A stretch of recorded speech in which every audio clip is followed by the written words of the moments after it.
పిల్లలకి స్కూల్ పాఠశాల అయితే పేరెంట్స్కి స్కూల్ పేరెంట్స్శాల.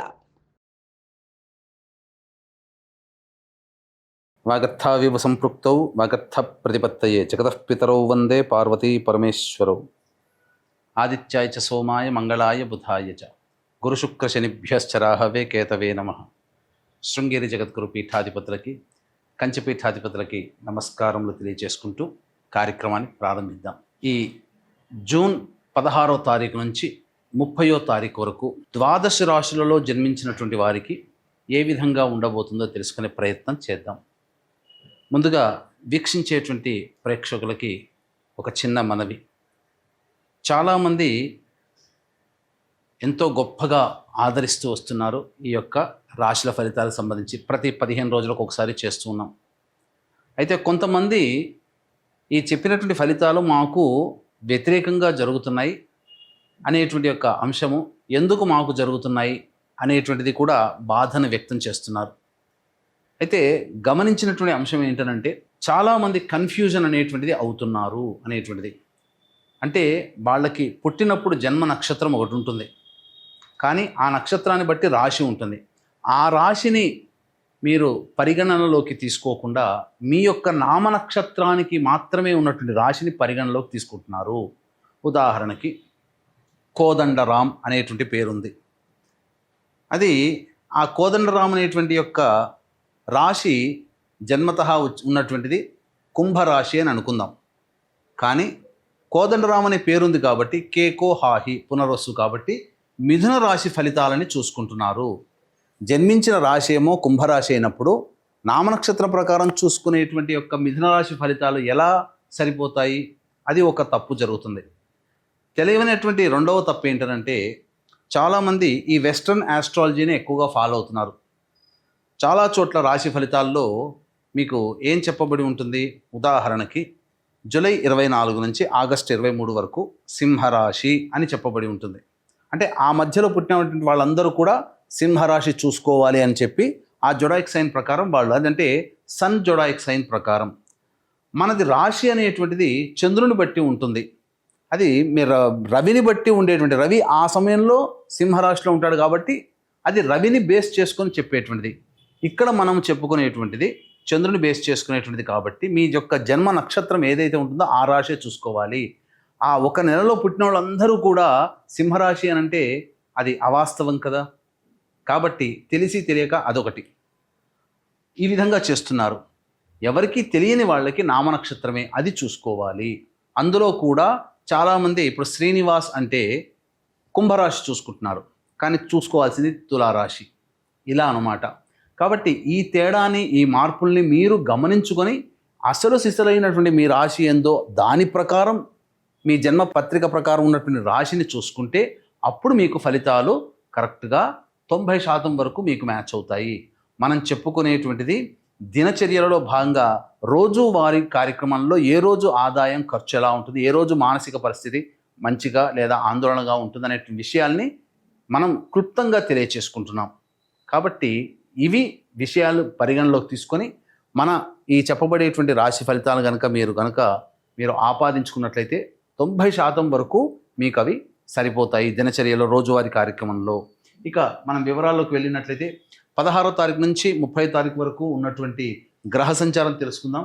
మీనరాశిలో శని సంచారం, అలాగే మేషరాశిలో శుక్రుడు మరియు రవి బుధ గురు యొక్క గ్రహ సంచారము మిథున రాశిలోకి, అలాగే 23వ తారీఖు నుంచి బుధుడు కర్కాటక రాశిలో ప్రవేశం చేస్తారు.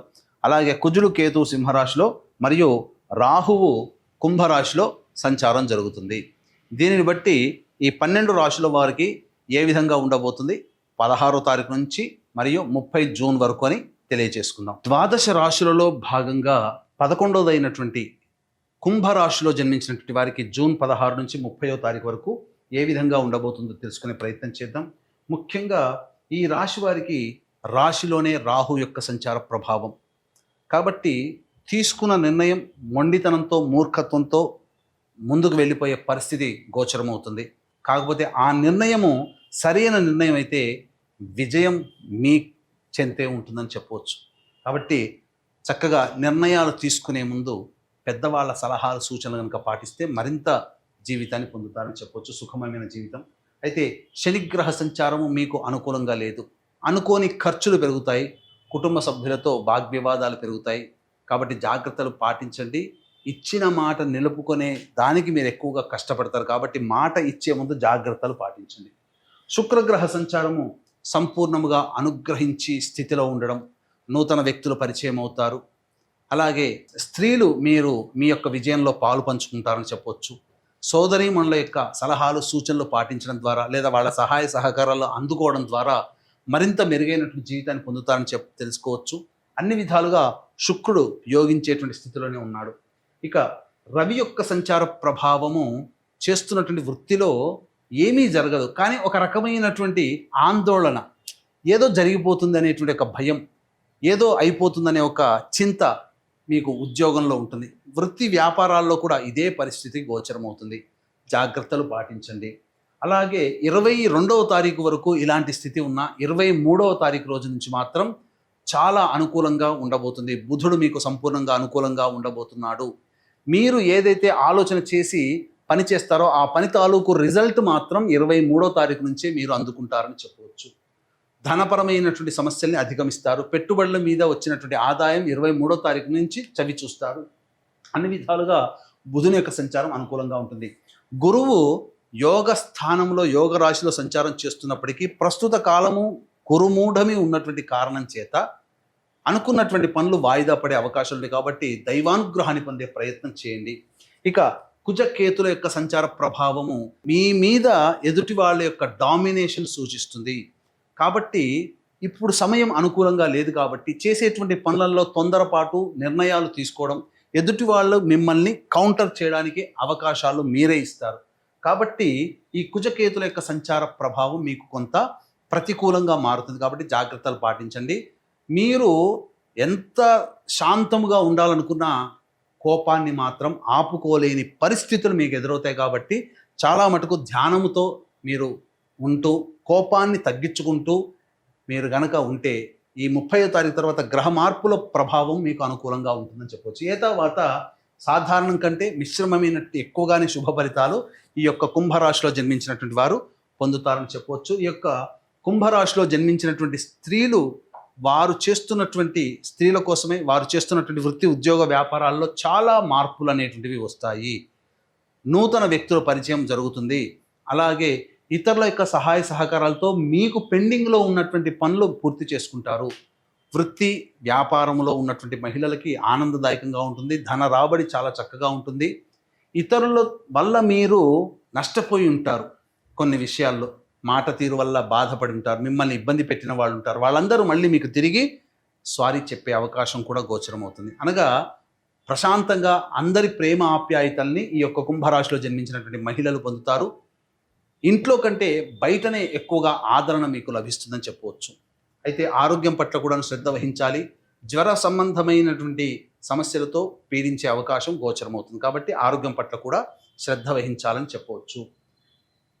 ఈ యొక్క కుంభరాశిలో జన్మించినటువంటి విద్యార్థులకి విదేశీయానము, విదేశీ విద్య అన్నీ కూడాను అనుకూలంగా ఉంటుంది. కోరుకున్నటువంటి యూనివర్సిటీలో మీకు ప్రవేశం లభించడానికి మార్గం సుగమం అవుతుందని చెప్పవచ్చు.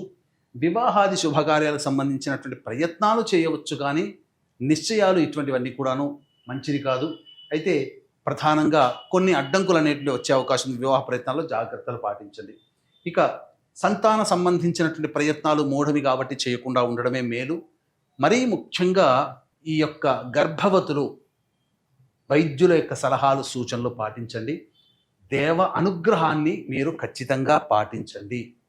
కొన్ని ఇబ్బందికర పరిస్థితులు గర్భవతులు ఎదుర్కొనే అవకాశం ఉంది, కాబట్టి జాగ్రత్తలు పాటించండి. అన్ని విధాలుగా తర్వాత ఈ యొక్క కుంభరాశిలో జన్మించినటువంటి వారికి సాధారణమైనటువంటి ఫలితాలు ఉంటాయి. ఇక 16 నుంచి 30వ తారీఖు వరకు దినచర్యలో భాగంగా ప్రతిరోజు ఎలా ఉండబోతుందో తెలుసుకునే ముందు వీక్షించేటువంటి ప్రేక్షకులకి గమనిక. ఈ నెల 21వ తారీఖు రోజున ఏకాదశి తిథి, అశ్విని నక్షత్రంతో కూడుకున్నటువంటి మహాపర్వణి. ఈ రోజున మీ జాతకరీత్యా కలుగు విద్య, వివాహ, ఉద్యోగ, దాంపత్య, అనారోగ్య సమస్యల నివారణకి, అలాగే మేష, మిథున, కర్కాటక, సింహ, కన్య, వృశ్చిక, ధనస్సు, కుంభ, మీన రాశుల్లో జన్మించినటువంటి వారికి శనిదోష పరిహారార్థమై సర్వదోష నివారణ పూజలు, హోమాలతో పాటుగా విశేషమైనటువంటి సంపూర్ణ నవగ్రహ శాంతి అనేటువంటిది జరిపించడం జరుగుతుంది. అవకాశం ఉన్నవాళ్ళు కార్యక్రమ తదనంతరం కాంటాక్ట్ చేసి మీ గోత్రనామాలు నమోదు చేసుకోవచ్చు. ఇందులో పాల్గొన్నటువంటి వాళ్ళకి శక్తిపాతము చేయబడినటువంటి శంకరుంగలీమాల మీకు ఇవ్వడం జరుగుతుంది. ఇక చూసుకున్నట్లయితే 16వ తారీఖు రోజున ఖర్చులు అధికంగా ఉంటాయి. అనవసరమైనటువంటి వృధా ప్రయాణాలు చేయాల్సినటువంటి పరిస్థితి ఎదురవుతుంది. అలాగే ఏ పని ఎందుకు కూడాను ఆసక్తి ఉండదు. ప్రతి పనుల్లో ఆటంకాలు ఉంటాయి కాబట్టి జాగ్రత్తలు పాటించండి. 17, 18 తారీఖుల్లో పెండింగ్లో ఉన్నటువంటి పనులను పూర్తి చేసుకుంటారు. ముఖ్యంగా విందులు వినోదాల్లో ఆనందంగా పాత మిత్రులతో కలిసి సంతోషంగా గడుపుతారని చెప్పవచ్చు. ఒక బాధ్యతని కంప్లీట్ చేసుకున్నామనే సంతోషంతో ఉంటారని చెప్పవచ్చు. ఇక 19, 20వ తారీఖుల్లో మానసికమైనటువంటి ప్రశాంతత లోపిస్తుంది. ఎదుటి వారి మీద అనవసరంగా మీరు మాటలు అంటారు, తద్వారా ఎదుటి వాళ్ళు బాధపడతారు. ఒక మానసిక వ్యధ అనేటువంటిది ఉంటుంది. ఖర్చులు కూడా అధికంగా ఉంటాయి. కుటుంబములతో మీకు వాగ్వివాదాలు పెరుగుతాయి కాబట్టి జాగ్రత్తలు పాటించండి. 21, 22వ తారీఖుల్లో నూతన వ్యక్తులు పరిచయం అవుతారు. స్త్రీ సాంగత్యం చక్కగా ఉంటుంది. అన్ని విధాలుగా మీకు సహాయ సహకారాలు అందుతాయి. ధన రాబడి కూడా బాగుంటుంది. రాని బాకీలు వసూలు అవుతాయి. విందులు వినోదాల్లో హాయిగా పాల్గొంటారని చెప్పవచ్చు. 23, 24వ తారీఖుల్లో వాహనాన్ని నడిపేటప్పుడు జాగ్రత్తలు పాటించాలి. గృహ మరమ్మతులకి, వాహన మరమ్మతులకి ఖర్చులు అధికంగా ఉంటాయి. తల్లిగారి ఆరోగ్యం పట్ల శ్రద్ధ వహించాలి. ఎంత పని చేసినప్పటికీ సంతోషాన్ని మీరు పొందలేకపోతారు. తద్వారా కొంత ఇబ్బందికర పరిస్థితులు, ప్రశాంతత లేని జీవితం. 25, 26వ తారీఖుల్లో కనుక చూసుకున్నట్లయితే ప్రధానంగా వృధా కాలయాపన జరుగుతుంది.